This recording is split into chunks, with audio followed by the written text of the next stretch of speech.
اس نے کہہ دیا کہ مجھے اپنی لڑکی کے لیے ایک حافظ قرآن کا رشتہ مل رہا ہے۔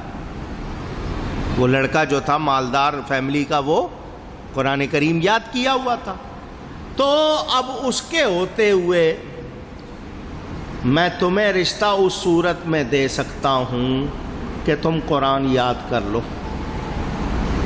حافظ بن جاؤ، رشتہ تمہیں مل جائے گا، اور اگر تم یاد نہیں کرتے تو پھر حافظ قرآن کا حق زیادہ ہے۔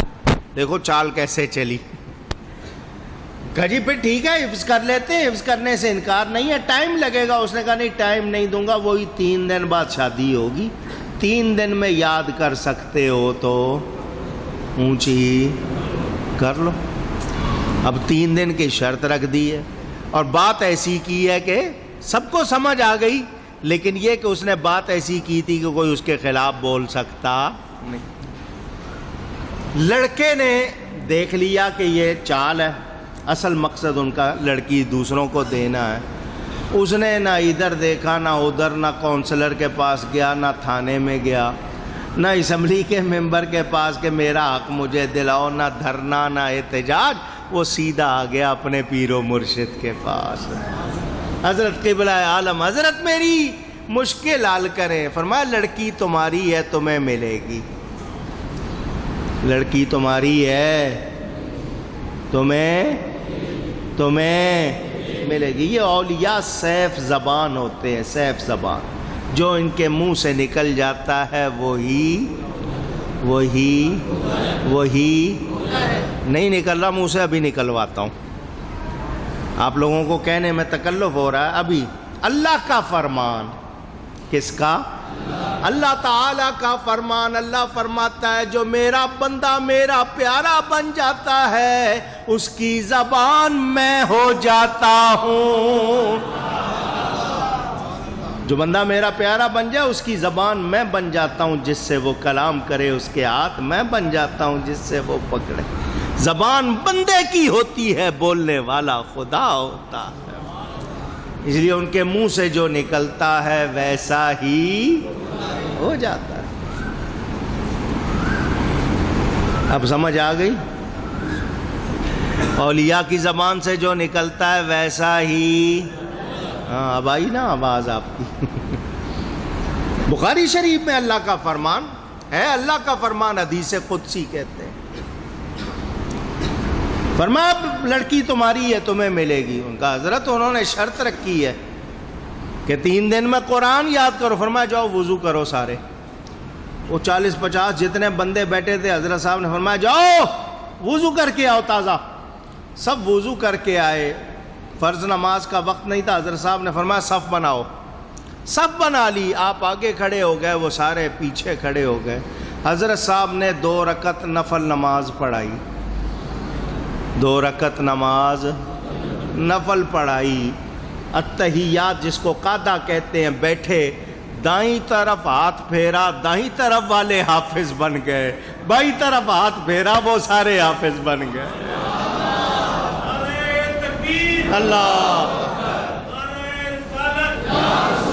فرمایا جا لڑکی والوں سے جا کے کہہ دے حافظ بن گیا ہوں، جہاں سے سننا ہے سن لے۔ اور 3 دن کی شرط رکھی تھی، یہاں آتے ہی منٹوں میں کام ہو گیا۔ لڑکا گیا، ہاں جی کہاں سے سناؤں؟ تم نے کہا تھا نا حافظ بننے، کہاں سے سناؤں؟ وہ حیران کہ ہم نے تو اس لیے شرط رکھی تھی، یہ کر نہیں سکے گا، یہ تو یہ بھی کر آیا ہے۔ تو جو اللہ والوں سے ملنے والے ہوتے ہیں نقصان میں رہتے نہیں۔ یہ چشتی سلسلہ دنیا بھر میں پھیلا۔ حضرت سیدنا خواجہ غریب نواز کی 6 رجب آپ کی تاریخ مشہور ہے۔ جب بھی پیغام تیرا ماہ رجب لاتا ہے، انا ساگر میری آنکھوں میں اتر آتا ہے۔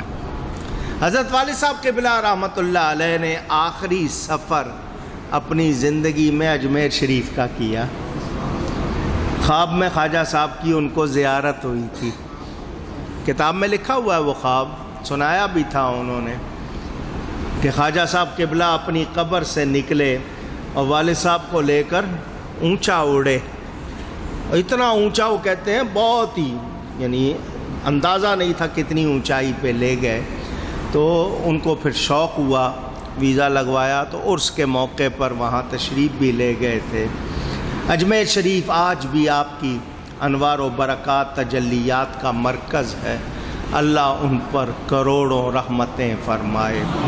خلاصہ، اللہ کے ولیوں کی شان آپ سنتے رہتے ہیں. ہم سارے ولیوں کو مانتے ہیں، چشتی ہو، نقشبندی ہو، قادری ہو، سہروردی ہو. یہ رنگ الگ الگ ہیں، سارے ہی ایک ہیں. اور جس کا عقیدہ صحیح نہیں وہ ولی ہو سکتا.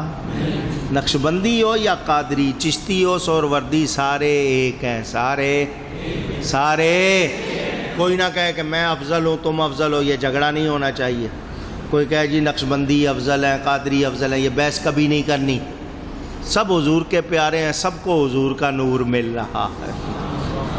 نہریں ہیں اسی دریا سے نکلی ہوئی ساری، سب ایک ہیں. کبھی یہ جھگڑا ڈالنا کہ تم افضل ہم افضل، یہ کبھی بحث کرنی نہیں. حضرت کے یہ چشتی سلسلے میں محنت بہت ہے، چلے، مجاہدے، پرہیز بہت ہے. بعض سلسلوں میں کم نہیں ہے. تو یہ مزاج ہوتے ہیں ہر ایک کے اس کے حوالے سے. لیکن آپ کی خدمات، اگر آپ ہندوستان نہ آتے، دین نہ پھیلاتے، آج تم مسلمان کیسے ہوتے؟ ان کی برکت، ان کی محنت ہے. تو وہ ہمارے محسن ہیں یا نہیں ہیں؟ پھر عقیدے دیکھو. جب حضرت سیدنا غوث اعظم نے بغداد شریف میں اللہ کے حکم سے یہ اعلان کیا، میرا یہ قدم تمام اولیاء کی گردن پر ہے. حضرت خواجہ غریب نواز اس وقت اجمیر کے پاس ایک پہاڑی پر چلا کر رہے تھے. مائک نہیں تھا، اسپیکر نہیں تھا، واکی ٹاکی نہیں تھا، موبائل، سیل، جوال، فون نہیں تھا. ٹیلی کمیونیکیشن کے یہ جو آج راستے واسطے آلات ہیں یہ نہیں تھے. حضرت غوث پاک نے اعلان فرمایا، خواجہ صاحب نے اپنی چلا گاہ میں غوث پاک کی آواز سنی اور اپنی گردن جھکائی. غوث پاک نے بغداد میں اعلان کیا، غیاث الدین کا بیٹا بازی لے گیا. آپس میں پیار. اب دیکھو داتا صاحب وہی سلسلہ ہے نا جو آگے چل کے قادری بنا ہے، جنیدی سلسلہ تھا اسی میں. خواجہ صاحب دوسرے سلسلے کے، ان کی درگاہ پر حضرت خواجہ معین الدین چشتی 40 دن بیٹھے، چلا کیا. آج بھی ان کی چلا گاہ موجود ہے.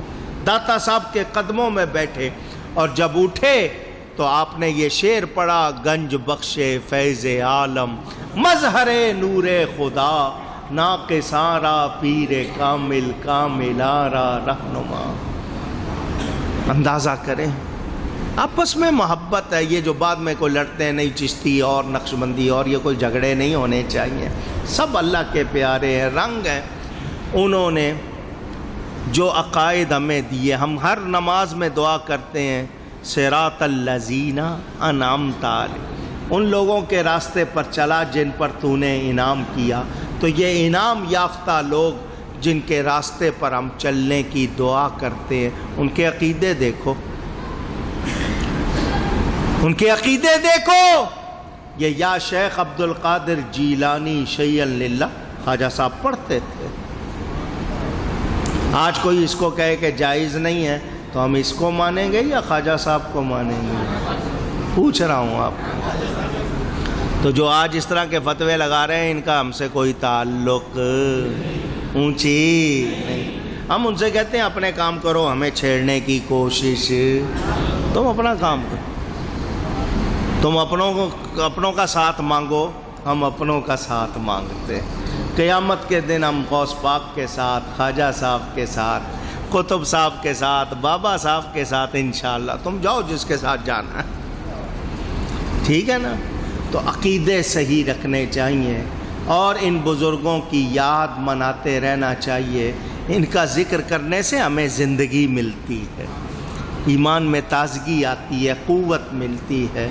میں نے مختصراً ان کی بارگاہ میں ہدیہ پیش کیا، اللہ تعالیٰ قبول فرمائے. گفتگو میں کوئی غلطی ہوئی ہو اللہ کی بارگاہ میں توبہ کرتا ہوں. وآخر دعوانا ان الحمد للہ رب العالمین۔